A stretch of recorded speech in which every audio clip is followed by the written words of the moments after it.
The year 1979 marked a turning point in Iranian history. The Shah was overthrown, and the Islamic Revolution promised freedom and justice. However, these hopes were quickly dashed. The new regime, under Ayatollah Khomeini, swiftly consolidated power.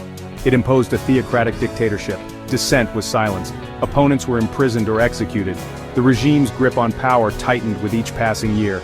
A climate of fear and repression permeated Iranian society. Basic freedoms were curtailed. The right to free speech, assembly, and a fair trial became distant memories. The regime's ideology, based on a strict interpretation of Islamic law, permeated every aspect of life. This oppressive system extended its reach into the lives of all Iranians. Women faced particularly severe restrictions. They were forced to wear the hijab. Educational and employment opportunities were limited. The regime's control extended to the most private aspects of their lives, dictating their dress and limiting their freedom of movement. The Islamic Revolution, once a beacon of hope, had transformed into a source of oppression. The Iranian people found themselves trapped under a regime that stifled dissent and curtailed their fundamental rights. This betrayal of the revolution's promises set the stage for decades of struggle and resistance. Within Iran's diverse population, the Kurdish people have faced particularly brutal persecution. Numbering over 10 million, they constitute Iran's largest ethnic minority. Despite their significant presence, they have long been denied basic rights and freedoms. The regime views their distinct cultural identity as a threat to its authority.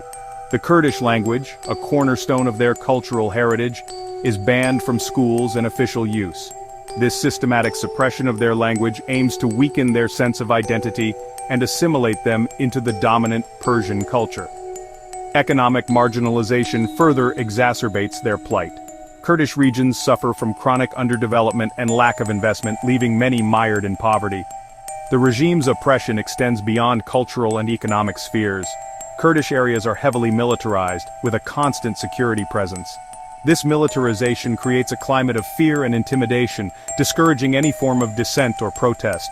Arbitrary arrests, torture, and extrajudicial killings are commonplace. The regime justifies these actions as necessary to combat separatism. However, the Kurdish people's demands are not for a separate state, but for basic rights and freedoms within Iran. They seek recognition of their cultural identity, the right to use their language, and an end to the discrimination and violence they face daily.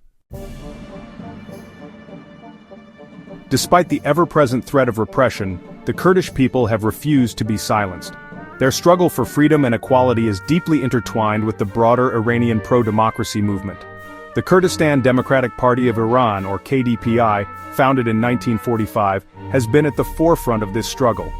The KDPI advocates for a federal democratic Iran that respects the rights of all its citizens, including minorities. Operating both clandestinely within Iran and from exile, the KDPI has played a crucial role in amplifying the voices of the Kurdish people. They document human rights abuses, provide support to political prisoners and their families, and mobilize international pressure on the Iranian regime. Their struggle is not one of violence, but of resilience. The KDPI's commitment to non-violent resistance reflects the Kurdish people's deep-rooted belief in dialogue and peaceful solutions. They understand that true liberation cannot be achieved through force, but through building a society based on justice, equality, and respect for human rights. Their struggle is not just about achieving self-determination, but about creating a more just and democratic Iran for all. The death of Jina Amini in September 2022 unleashed a wave of protests that shook the Iranian regime to its core.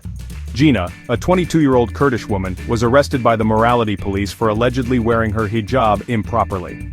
Her death in custody, widely believed to be the result of police brutality, ignited a firestorm of anger and grief across Iran. Jina's Kurdish identity, initially suppressed by state media, became a rallying cry for protesters. The slogan "Woman, Life, Freedom," chanted in Kurdish and Persian, resonated with millions of Iranians who yearned for an end to the regime's tyranny. Jina's tragic death became a symbol of the regime's brutality and its systematic oppression of women and minorities. The protests, while brutally suppressed, marked a turning point in Iranian society.